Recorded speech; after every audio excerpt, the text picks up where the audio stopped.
hidden away by the tall cotton mills built by man, the same men who threw up tenements without water to drink to clean, where sewage flowed months in between the horrors of their lives.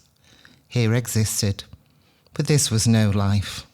The poorest of the poor, invisible and wanted outside their 14-hour day toil.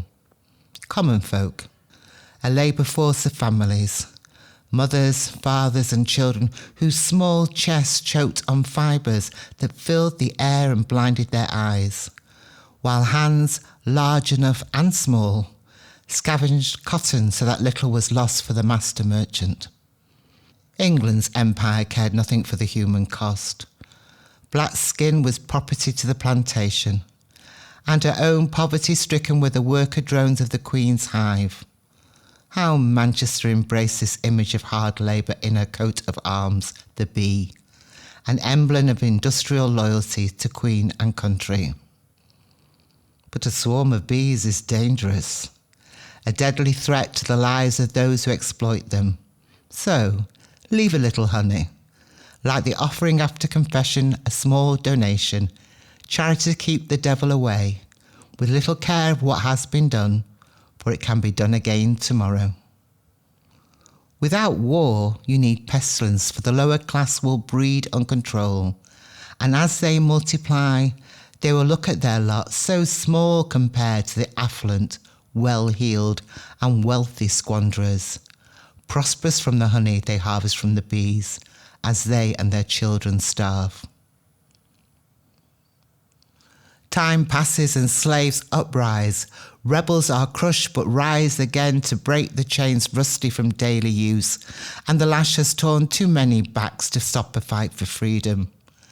Peterloo's testament to the dangers of a little education, the 3 R's of rebellion, riot and revolution that sent Mancunians out into the streets for their freedom to vote, to eat and make a decent living, diminishing, erasing the blood-tainted profit for empire and queen.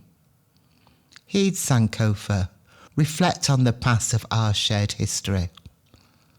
Where once rooftops were shadowed by Victorian red brick, blackened by the smoke of those dark satanic mills, is now a bright skyline of triple-pane steel high-rise.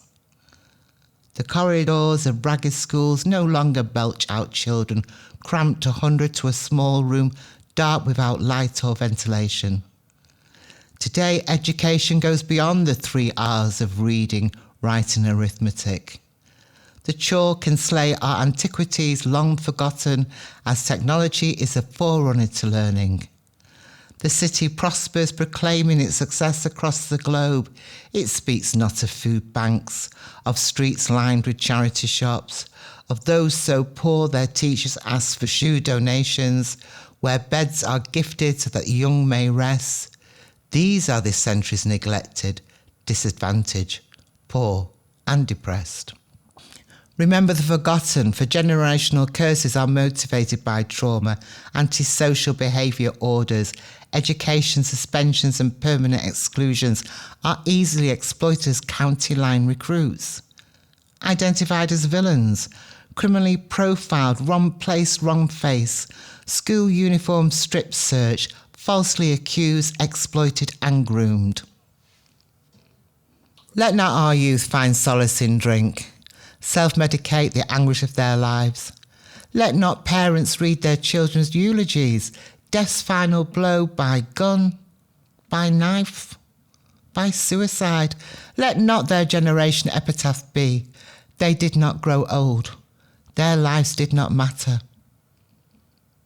If you stand quiet in the meadow, it is not the voice of an angel that may haunt you, but the wailing of those buried beneath. If you walk the cobbled street, your imagination will not hear the laughter of children playing, but the sound of bare feet as they stumble from factory to school, never to escape the bed bugs, cockroaches and dysentery squalor. These are the lives that did not matter, for history is rarely the story of common people. Raised in love, we gift you our children. Respect them. Their culture, heritage and knowledge will make local global in this city of my birth. Tomorrow can be better. Now the empire is over, the Commonwealth is fleeing the crown, and Victoria, she's long dead. Long live the Queen.